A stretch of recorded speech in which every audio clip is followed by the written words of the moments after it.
Hello, good morning. എല്ലാവർക്കും Krishna's wild life ചാറ്റിലേക്ക് സ്വാഗതം.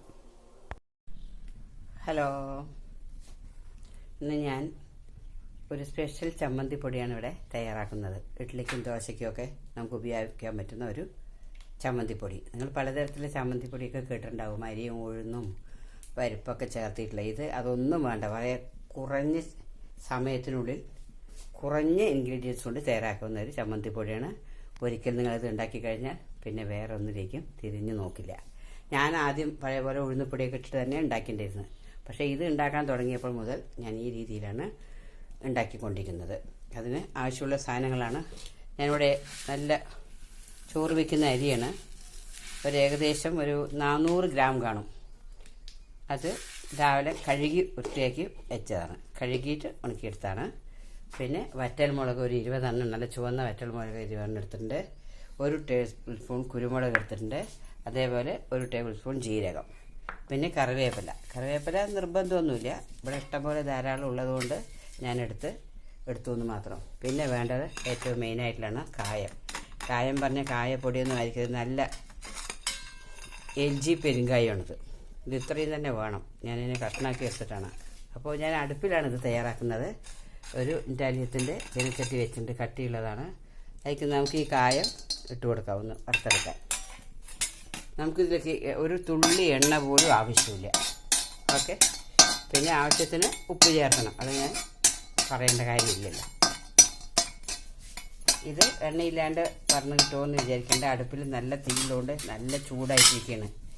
ഇത് മുഴുവൻ പൊരിയും വരെ നമുക്ക് കാത്തു നിൽക്കേണ്ട ആവശ്യമില്ല. നമുക്ക് ഇതിലേക്ക് അരി ചേർത്ത് കൊടുക്കാം. കഴുകി വൃത്തിയാക്കി വെച്ച അരിയാണ്. അരിയിൽ പല അഴുക്കുകളും കാണും. അപ്പോൾ നമ്മളതിന് കഴുകി വൃത്തിയാക്കി എടുക്കണം. ഇത് നിങ്ങൾ സാധാരണ പറയില്ല പോലെയല്ല, ഒന്ന് സ്കിപ്പ് ചെയ്യാതെ തന്നെ കാണണം. ഈ അരിയുടെ ചൂട്ടിൽ തന്നെ ഈ കായും പൊരിഞ്ഞു വരും.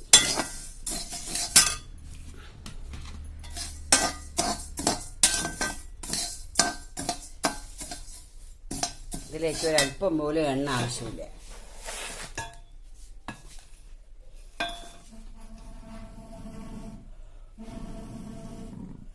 തീ ഒരുപാട് കത്തിയ കരിഞ്ഞു പോകാണ്ട് വിറക് കുറച്ചിട്ടിരിക്കുകയാണ് അടുപ്പിൽ. ഭയങ്കര ചൂടാണിതിലേ എന്നതായത്. പിന്നെ അടി കട്ടിയുള്ള ചീനച്ചട്ടി തന്നെ അടുപ്പിലാണ്. നിങ്ങൾ പിന്നെ ഗ്യാസിലാവുമ്പോൾ പ്രശ്നമില്ല. ചില കാര്യങ്ങളൊക്കെ ഞാൻ അടുപ്പിലാണ് ചെയ്യുക. ഇതൊന്ന് നന്നായി പൊരിഞ്ഞു വരട്ടെ. ഞാൻ ബാക്കി അപ്പോൾ കാണിക്കാം. അരി ഇതവിടെ പൊരിയാൻ തുടങ്ങിയതാ. ശബ്ദം കേൾക്കുന്നുണ്ടാവുമല്ലോ. പകുതി ആയിട്ടുള്ളൂ. ഈ സമയത്ത് തന്നെ നമുക്ക് ഈ മുളക് വൃത്തിയാക്കി എടുത്ത മുളകാണ്. ഈ ഞെട്ടി കളയണ്ട. ഞെട്ടിയോടുകൂടി തന്നെ ഇതിലേക്ക് ഇട്ടിട്ട് നമുക്ക് പൊരിച്ചെടുക്കണം. അതുപോലെ കറിവേപ്പില നിങ്ങൾ ഒട്ടും നനവില്ലാത്ത കറിവേപ്പില വേണം ഉപയോഗിക്കാൻ. നമുക്ക് ഒരേ ഒരു വറവേപ്പില ആവശ്യമുള്ളൂ എല്ലാം കൂടി. അപ്പം നനഞ്ഞ കറിവേപ്പിലയാണെങ്കിൽ ചെറിയ കഴുകി വൃത്തിയാക്കി നേരത്തെ വെള്ളമൊക്കെ കളഞ്ഞു വെക്കണം. അതല്ലെങ്കിലോ നിങ്ങൾ വേറെ അത് പൊരിച്ചെടുക്കേണ്ടി വരും. ഇതാകുമ്പോൾ ഒരേ ഒരു വറക്കലിലെല്ലാം നമുക്ക് ശരിയാക്കി എടുക്കാൻ പറ്റും. ഈ മുളകും ഇതിനോടൊപ്പം കായം കണ്ടിട്ട് പൊരിഞ്ഞ് വരുന്നുണ്ട്. തണുത്ത് കഴിയുമ്പോൾ അത് നല്ല ബലം വെച്ച് വരും. അപ്പോൾ എളുപ്പത്തിൽ നമുക്ക് പൊരിക്കാൻ സാധിക്കും. ഇപ്പോൾ നമുക്ക് ഈ കറിവേപ്പില കൂടി ഇതിലേക്ക് ചേർത്ത് കൊടുക്കാം. ഈ ചൂട് തന്നെ ഇതെല്ലാം പൊരിഞ്ഞ് വരും.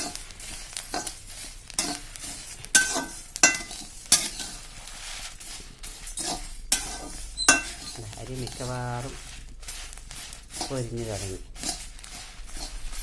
ഈ സമയത്ത് കുരുമുളക് ചേർത്ത് കൊടുക്കാം. 1 ടീസ്പൂൺ കുരുമുളക് എടുത്തിട്ടുണ്ട്. 1 ടേബിൾ സ്പൂൺ കുരുമുളക് എടുത്തിട്ടുണ്ട്. അത് ചേർത്ത് കൊടുക്കാം.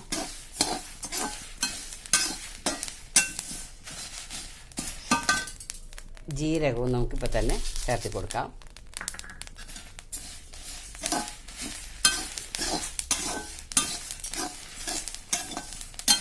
ജീരകവും കൂടി ഒന്ന് പൊട്ടിക്കഴിഞ്ഞാൽ നമുക്കിത് മതി. ഇപ്പോൾ പാകത്തിന് ഇത് വറന്ന് കിട്ടിയിട്ടുണ്ട്. ഇനി നമുക്ക് തണുത്തതിന് ശേഷം വേണം ഇതിനെ ഒന്ന് പൊടിച്ചെടുക്കാൻ. ഞാനത് അപ്പോൾ കാണിക്കാം. ഉപ്പ് കൂടി നമുക്ക് ഇതിലേക്കൊന്ന് ചൂടാക്കിയെടുക്കണം. പക്ഷേ ഇതിൻ്റെ കൂടെ ഇടുന്നില്ല. ഈ ചീനച്ചട്ടിയിൽ തന്നെ അവസാനം ഞാൻ ഉപ്പ് കൂടി ഒന്ന് ചൂടാക്കിയെടുക്കുന്നുണ്ട്. ഇനി നമുക്ക് തണുത്ത ശേഷം ഇതൊന്ന് പൊടിച്ചിട്ട് വരാം. ഇത് തണുത്ത ശേഷം നമുക്കിതിൻ്റെ ഇതുണ്ട് കറിവേപ്പിലൊക്കെ നല്ല പൊടിഞ്ഞ് വരുന്നുണ്ട്. ശബ്ദം കേൾക്കുന്നുണ്ടോ? ഈ മുളകിൻ്റെ ഞെട്ടിയൊക്കെ ഇനി നമുക്കിതൊന്ന് എടുത്ത് മാറ്റണം. പിന്നെ ഇതിലേക്ക് ആവശ്യമുള്ള ഉപ്പ് ആ ചീനച്ചട്ടി തന്നെ ഇട്ട് വെച്ച് ഞാനൊന്ന് വറുത്തെടുത്തിട്ടുണ്ട്. എങ്കിലും അത് കുറേ കാലം കേട് വരാതിരിക്കുകയുള്ളൂ. ഇതൊന്ന് വറുത്തെടുക്കാം. പൊടിച്ചെടുക്കാം. അങ്ങനെ നമ്മുടെ സൂപ്പർ ഇഡ്ഡലി പൊടി ഇവിടെ റെഡി ആയിട്ടുണ്ട്. വളരെ എളുപ്പത്തിൽ തയ്യാറാക്കാവുന്നതാണ്. ഒന്ന് ട്രൈ ചെയ്ത് നോക്കൂ. ഇഷ്ടപ്പെടുകയാണെങ്കിൽ കമൻറ്റ് ബോക്സിൽ അഭിപ്രായങ്ങൾ രേഖപ്പെടുത്തണേ. Thank you for watching.